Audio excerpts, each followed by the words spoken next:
नमस्कार, आप देख रहे हैं पद्मेश 24/7 कृष्णा संडे के साथ। चलिए देखते हैं आज की खास खबरें।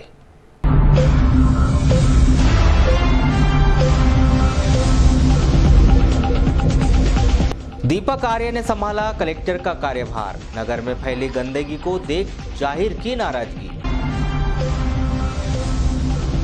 पूर्व कलेक्टर डीवी सिंह ने पद्मेश न्यूज से की खास मुलाकात। आज के दौर में कलेक्टर के पद को बताया मैनेजर का पद। United forum of bank union से संबंधित बैंकों ने की सांकेतिक हड़ताल। मांग पूरी न होने पर दी अनिश्चितकालीन हड़ताल की चेतावनी। और डीएड बीएड के विद्यार्थियों ने नवागत कलेक्टर को सौंपा ज्ञापन। 5 से अधिक मांग पूरी करने की लगाई गुहार। अब समाचार विस्तार से। उज्जैन से स्थानांतरित होकर आए भारतीय प्रशासनिक सेवा के अधिकारी दीपक आर्य ने बुधवार को कलेक्टर बालाघाट का कार्यभार ग्रहण किया। पूर्व कलेक्टर डीवी सिंह ने आवश्यक दस्तावेजों पर दस्तखत कर नए कलेक्टर श्री आर्य को दस्तावेज दिए, जिस पर हस्ताक्षर कर श्री आर्य ने बालाघाट कलेक्टर का कार्यभार संभाला।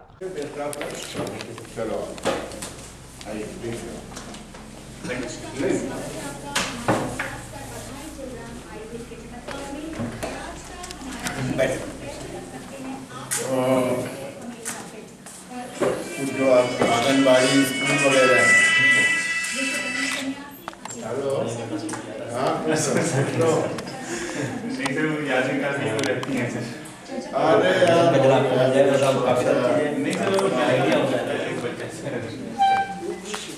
पंडित जी क्या हाल है? सब ठीक है सर। क्या तुम्हारा नाम बोल रहा हूँ मैं? रवेश।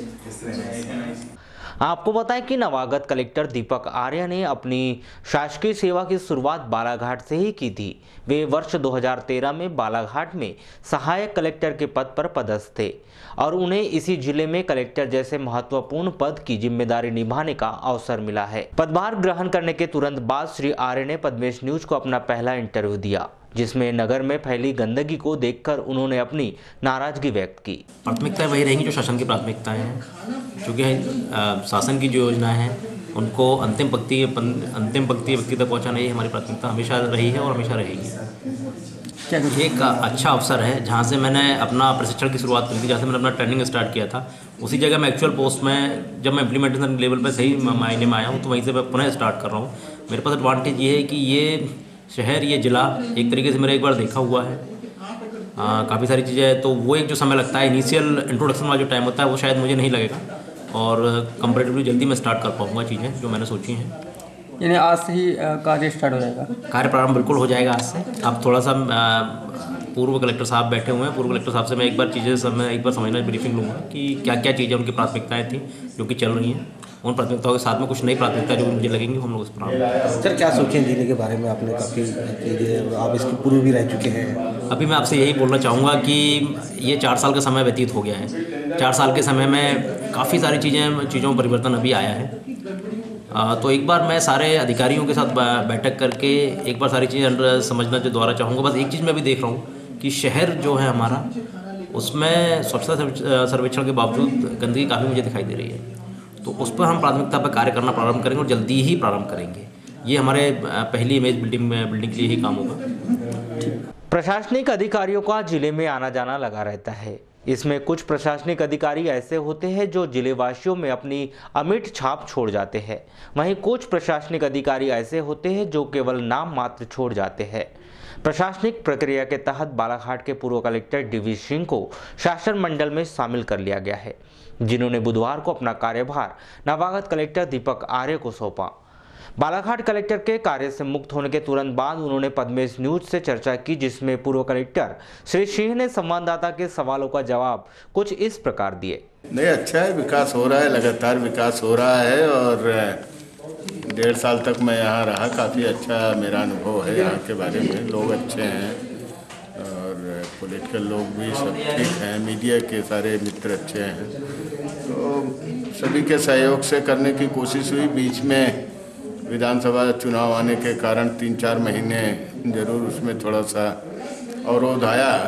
जो भी काम थे वो आचार संहिता के चलते वो रोकने पड़े, लेकिन कुल मिला जुला के जो मेन प्राथमिकताएं थी जिले की, उस पे हम लोगों ने काम किया। पर्यटन पे काम किया, आपका जो विशेष जनजाति बैगा परिवार के लोग हैं उनमें बहुत सारे मेगा हेल्थ चेकअप कैंप्स लगे, बहुत सारे योजनाओं के वितरण के कैंप लगे। और दूसरा मुद्दा यहाँ का जो धान का है वो काफ़ी अच्छा है, तो अभी धान खरीदी वगैरह सुचारू रूप से चल रही थी। कुछ थोड़ी बहुत बाधाएं हैं, उनका समाधान शासन स्तर से हो गया है, तो मुझे उम्मीद है कि किसानों को कोई उसमें अब दिक्कत नहीं होगी धान बेचने में। और विकास कार्य काफ़ी हुए। मध्य प्रदेश आदिवासी विकास परिषद भोपाल द्वारा भुवन सिंह कुर्राम को मध्य प्रदेश आदिवासी विकास परिषद का जिला अध्यक्ष बनाया गया है। कुर्राम की यह नियुक्ति मध्य प्रदेश आदिवासी विकास परिषद के अध्यक्ष कांतिलाल भूरिया के द्वारा की गई है, जिसकी तमाम जानकारी बुधवार को नवनियुक्त जिला अध्यक्ष भुवन सिंह कुर्राम ने पत्रकार वार्ता का आयोजन करके दी है। आयोजित इस पत्रकार वार्ता को संबोधित करते हुए उन्होंने न सिर्फ चुनाव संबंधी चर्चा की बल्कि अन्य मुद्दों पर भी अपने विचार रखे। इस बालाघाट जिले के लिए दी है, लेकिन मैं ये चाह रहा था कि हमने उसको जो निवेदन किया था वो किया था कि यहाँ आके आप चुनाव कराएं और सर्वसम्मति से किसी एक कैंडिडेट को आप आदिवासी जिलाध्यक्ष बनाए यहाँ। लेकिन उन्होंने इस प्रकार से कहना चाहिए हमारे निवेदन को उन्होंने डायरेक्ट हमें अपॉइंट ही कर दिया है।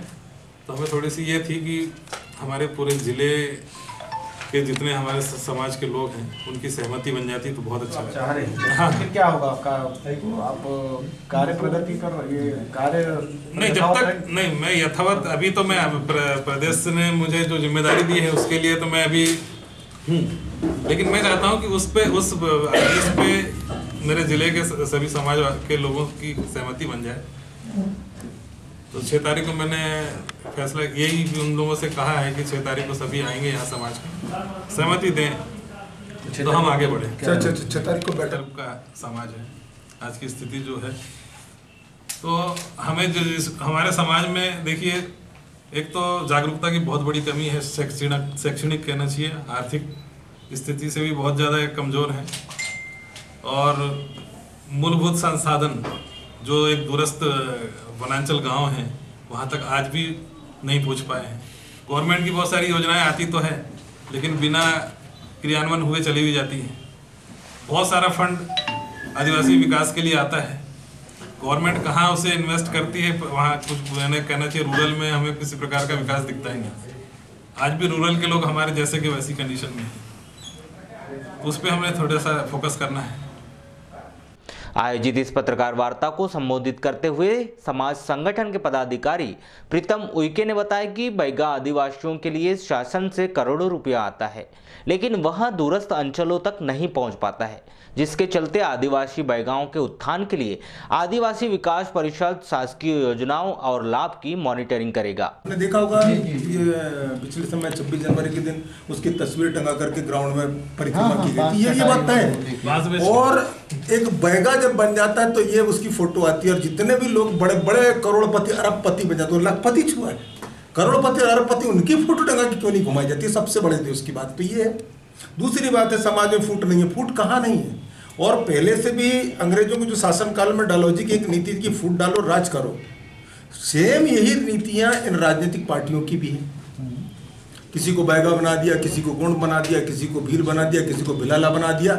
और इसको बनाने के बाद में क्या किया कि ये तो तुम्हारे लिए थोड़ी सोच रहा है, तुम्हारे सोचने वाले तो हम ही है, पालानार तो हम ही है। वो समाज से पृथक हो जाता है।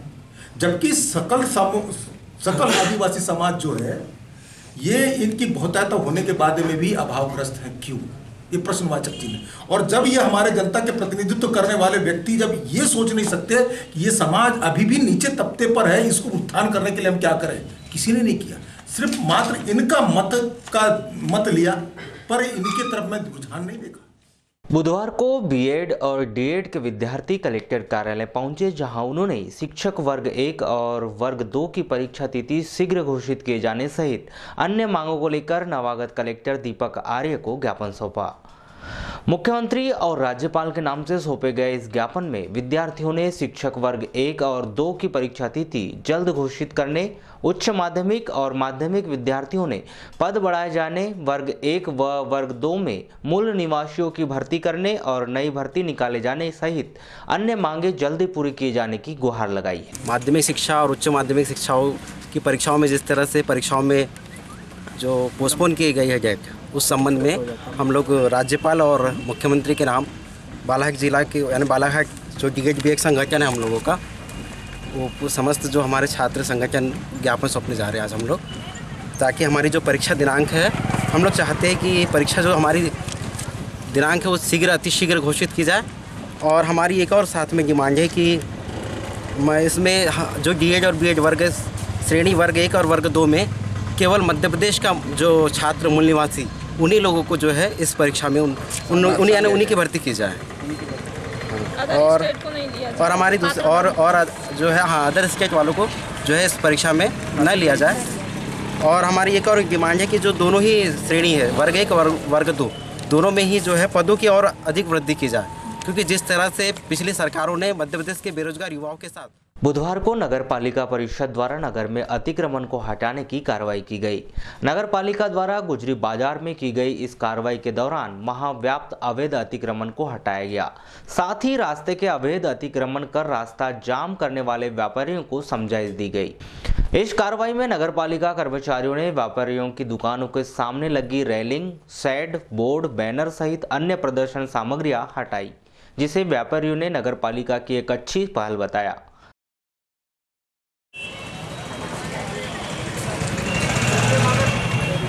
काम कर रही है हटना चाहिए बता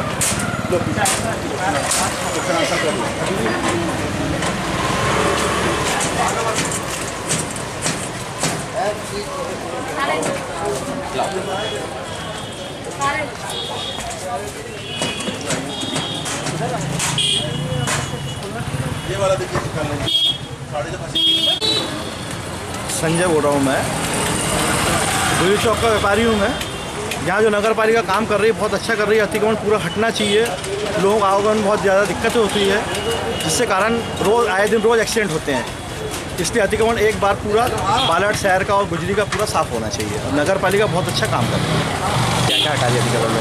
जी, अतिक्रमण में शेड हट रहे हैं, सामने लोगों का सामान हट रहा है जो भी लोगों ने अतिक्रमण किए हैं।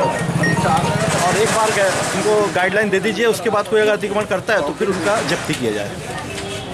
वहीं इस कार्रवाई को लेकर की गई चर्चा के दौरान नगर पालिका के सहायक राजस्व निरीक्षक प्रदीप परांजपे ने अपने विचार कुछ इस प्रकार व्यक्त किए। कई दिनों से हम लोगों को समझा रहे थे कि नालियों के ऊपर किसी भी प्रकार का अतिक्रमण ना करें, क्योंकि नालियों पे जो पत्थर लगे हैं उस पर गाड़ियाँ खड़ी हो जाती हैं और सड़क पूरी खुली रहती है। और दुकानदारों द्वारा अपनी प्रदर्शन की वस्तुएँ हमेशा नाली के ऊपर, सड़कों के ऊपर अतिक्रमण, जिससे कि यातायात बहुत बाधित है।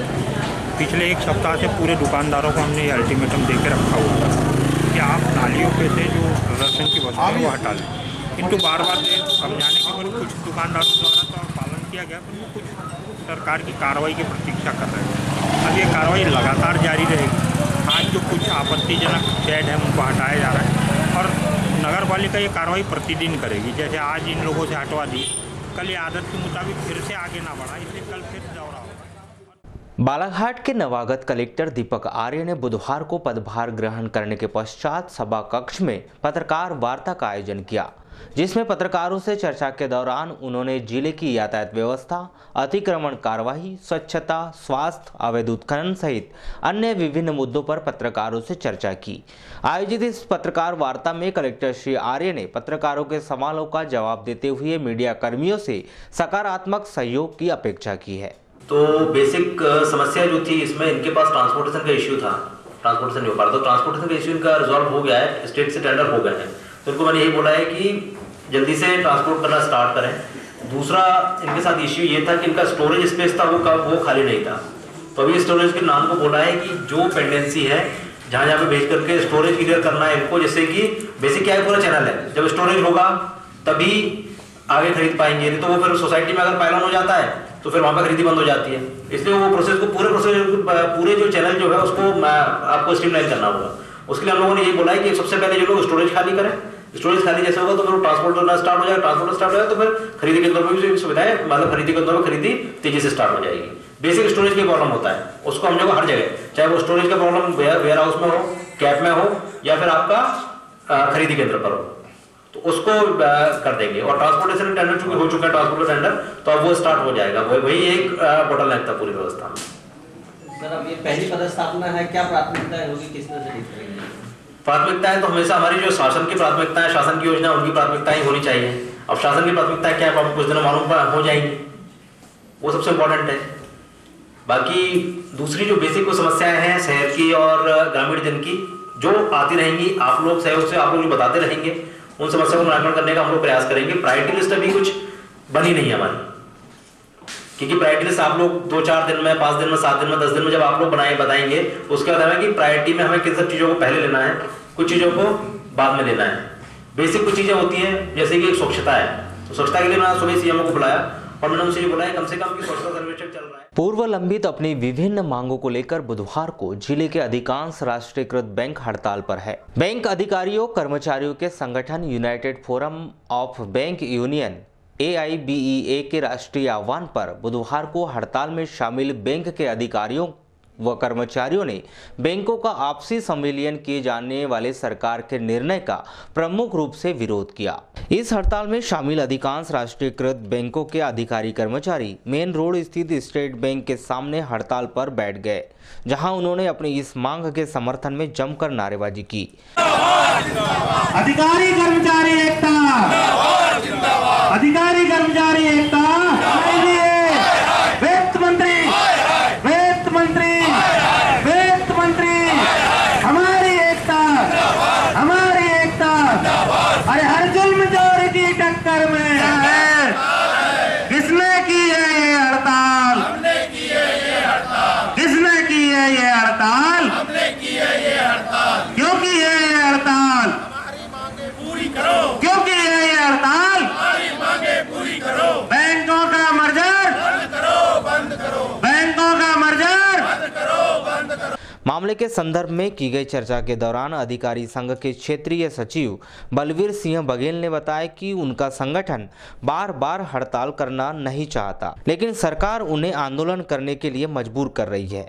उन्होंने मांग पूरी न होने पर अनिश्चितकालीन हड़ताल की चेतावनी दी है। हम लोग ये हड़ताल बार बार नहीं करना चाहते हैं, ना कि जो है हमारा कोई उद्देश्य होता है कि हम लोग हड़ताल करें, लेकिन सरकार जो है बार बार हमें बाध्य करती है कि हम लोग जो है, हम लोगों को जो है सड़क पर आना पड़ता है। अभी जो है आप लोगों की सबसे पहली हमारी जो है आज की जो हमारी 1 दिवसीय हड़ताल United forum of bank union के तत्वाधान में की जा रही है। उसकी पहली मांग है जो सरकार के द्वारा जो है विजया बैंक और देना बैंक का बैंक ऑफ बड़ौदा में मर्जर किया जा रहा है, इसका प्रस्ताव पास किया गया है। इसका हम लोग विरोध करते आए, इसका हम लोग विरोध कर रहे हैं और इसी के लिए आज जो है ये हड़ताल की गई है। वहीं संगठन के पदाधिकारी शैलेंद्र राय ने कॉर्पोरेट ऋण की वसूली को लेकर सरकार द्वारा व्यापक कदम उठाने की मांग की। नहीं, देखिए हमारी सरकार ऐसा नहीं है कि मांग नहीं मांगती है, हमें बाध्य कर रही है कि हम ज़्यादा लंबे हड़ताल पर जाए। अभी हम सिर्फ सांकेतिक हड़ताल करना चाह रहे हैं, 1-1 दिन की सांकेतिक हड़ताल करके सरकार को ये कहना चाह रहे हैं कि आप अगर समय से हमारी मांग है जो नवंबर 2017 से लंबित चल रही है उसको जल्द से जल्द पूरा करें। साथ ही अब जो सरकार द्वारा ये निर्णय लिया जाता है कि बड़े बड़े कॉर्पोरेट ऋण जो हज़ारों करोड़ का है उसके बारे में ना पब्लिक को कोई सूचना दी जाती है, ना ही उसके बारे में बताया जाता है कि आपके बड़े बड़े ऋण खाते खराब हो रहे हैं, और उसके रिकवरी के लिए सरकार कोई जोर नहीं लगाती। चूँकि ये सब सरकार के आदेशों के बाद ही बैंक ये काम करती है, इसलिए हम सरकार से ये अपील करते हैं कि आप जो बड़े कॉर्पोरेट के ऋण हैं उसकी वसूली के लिए दबाव डालें और वो वसूली हो जिससे कि आम जो छोटे छोटे गरीब पब्लिक है जो गांव देहातों छोटे छोटे शहरों में रह रहे हैं वो परेशान ना हो और हमारे द्वारा कुछ ऐसे काम ना किया जाए। यूनाइटेड फोरम ऑफ यूनियन के इस 1 दिवसीय आह्वान पर जहां संगठन से संबंधित bank of Baroda, Punjab national bank, भारतीय स्टेट बैंक और सेंट्रल बैंक ऑफ इंडिया सहित अन्य बैंक बंद रहे, तो वहीं United forum of bank union से संबंध नहीं रखने वाले HDFC bank, central Madhya Pradesh ग्रामीण बैंक सहित all India RRB employees association AIRRBE से संबंधित अन्य बैंक खुले रहे। मामले के संदर्भ में की गई चर्चा के दौरान सेंट्रल मध्य प्रदेश ग्रामीण बैंक मुख्य शाखा के ब्रांच मैनेजर पीके अग्रवाल ने बताया कि उनका संगठन AIRRBEA के United forum of bank union की इस हड़ताल का समर्थन करता है, लेकिन उनका यूनियन इस हड़ताल में शामिल नहीं है, जिसके चलते AIRRBEA संगठन से संबंधित बैंक खुले हैं। सर, आज आप लोग के बैंक चालू है, सभी बैंक के United forum of bank unions द्वारा सरकार द्वारा किए जा रहे 3 बैंकों के विलय के विरुद्ध में 1 दिवसीय हड़ताल की गई है। हमारी नेशनल लेवल की जो एसोसिएशन है AIRRBEA, इसके द्वारा इसमें अपना नैतिक समर्थन दिया गया है, लेकिन इसके बावजूद हम लोग कार्य कर रहे हैं और अपना नैतिक समर्थन दे रहे हैं इस हड़ताल में। वाराणसी में आए दिन चोरी की घटनाओं में लगातार इजाफा होता देखा जा रहा है। बावजूद इसके भी पुलिस अब तक वारदात को अंजाम देने वाले अज्ञात चोरों को पकड़ में नहीं कर पाई है। वाराणसी में बेफिक्र होकर घूम रहे अज्ञात चोर नगरवासियों के मकानों के साथ साथ अब शासकीय आवासों को भी निशाना बना रहे हैं। मंगलवार की रात किन्हीं अज्ञात चोरों ने सिविल अस्पताल में पदस्थ कर्मचारी अमृत सिंह पटले के शासकीय आवास पर चोरी की वारदात को अंजाम दिया, जिसमें इन चोरों ने 5,000 रुपए नगद सहित अन्य घरेलू सामान पर हाथ साफ कर दिया।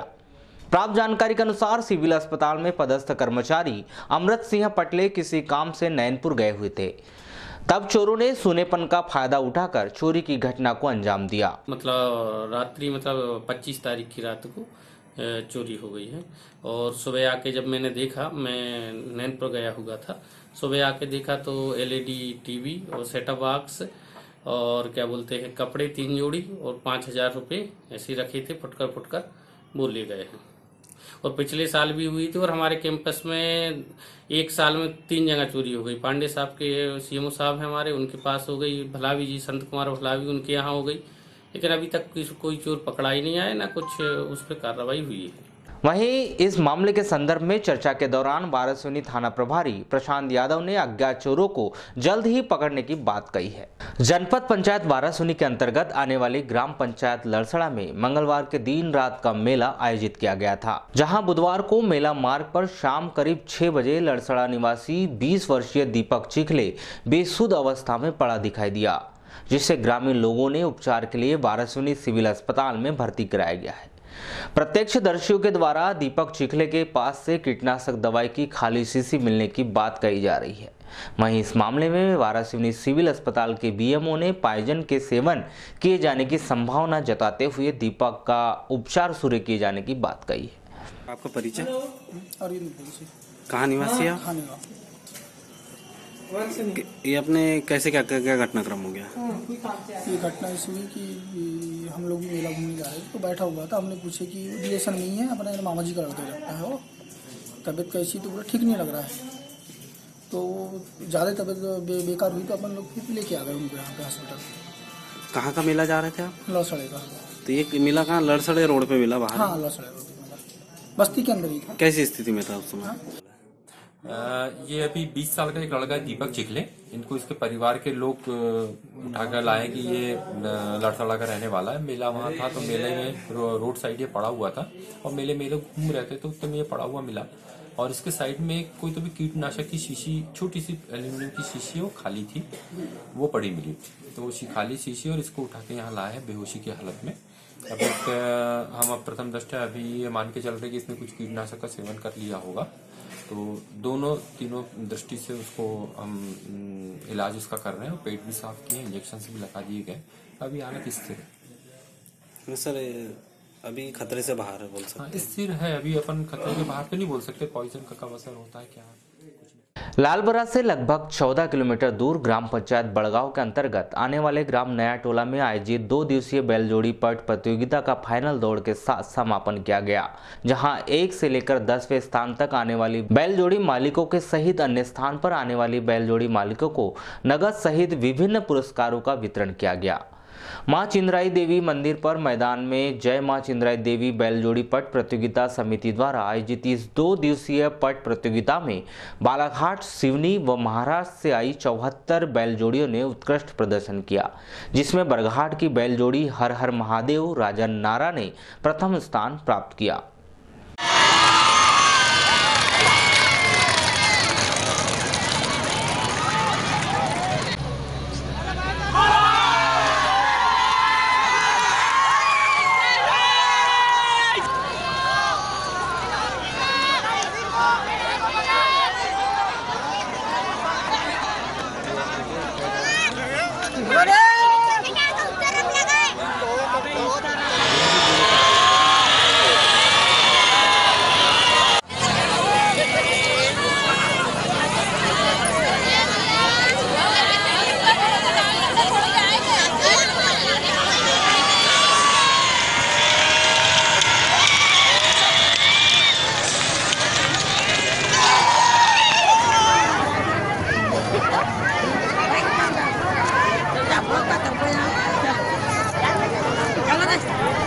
क्या आयोजन किया गया यहाँ पे?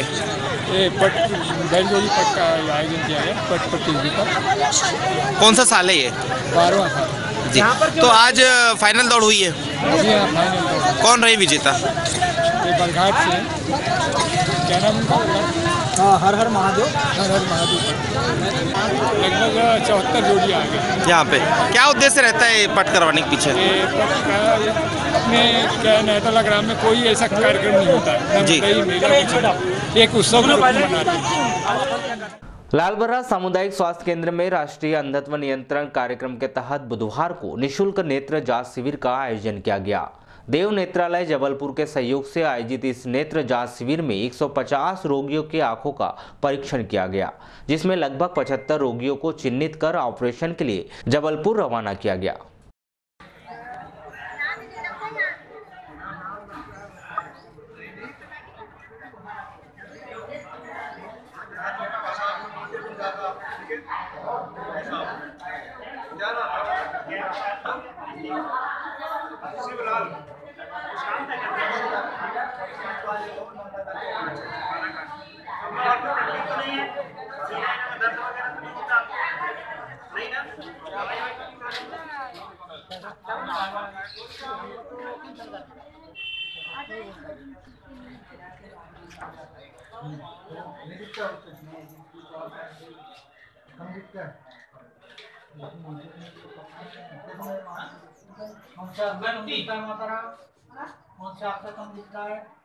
दुगंती भाई, पति का नाम बताइए।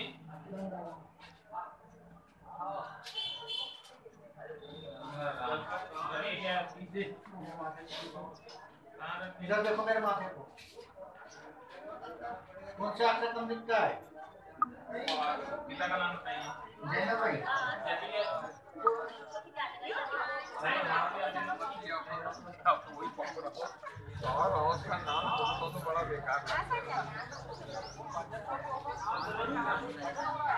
मैं नेत्र चिकित्सा सहायक CN बिसेन, सामुदायिक स्वास्थ्य केंद्र लालबर्रा। सर कौन से अभी क्या चल रहा है यहाँ पे? ये नेत्र शिविर चल रहा है, देवजी नेत्रालय जबलपुर द्वारा ये आयोजित किया गया है। सर कितने दिन का शिविर है ये? एक दिन का ही शिविर है, आज का ही है। अभी के सभी मोतियाबिंद के केसों की आंखों की जांच की जाएगी और इनको ऑपरेशन के लिए चिन्हित किया जाएगा, और जो चिन्हित केसेस हैं उनको जबलपुर नेत्र चिकित्सालय स्वयं के गाड़ी से इनको रेफर किया जाएगा। वहाँ ऑपरेशन होने के पश्चात फिर से लाके यहीं छोड़ दिया जाएगा। तो कितने लोग हो पाए अभी तक के इसमें? अभी तक यहाँ 25 लोगों का सेलेक्ट किए गए हैं, मोतियाबिंद के लिए चयनित किए गए हैं। सर इसमें कोई उम्र आयु की भी सीमा है? नहीं, इसमें वैसे आयु की कोई सीमा नहीं है, किसी भी अवस्था में मोतियाबिंद हो सकता है। ये जिसको मोतियाबिंद हो जाता है उसका ऑपरेशन किया जाता है। चलते चलते एक नज़र आज की खास खबरों पर एक बार फिर।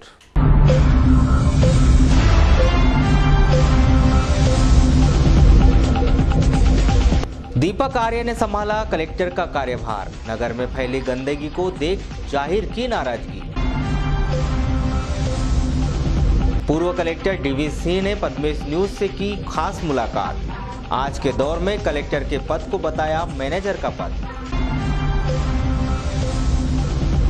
United forum of bank union से संबंधित बैंकों ने की सांकेतिक हड़ताल, मांग पूरी न होने पर दी अनिश्चितकालीन हड़ताल की चेतावनी। और D.Ed B.Ed के विद्यार्थियों ने नवागत कलेक्टर को सौंपा ज्ञापन, 5 से अधिक मांग पूरी करने की लगाई गुहार।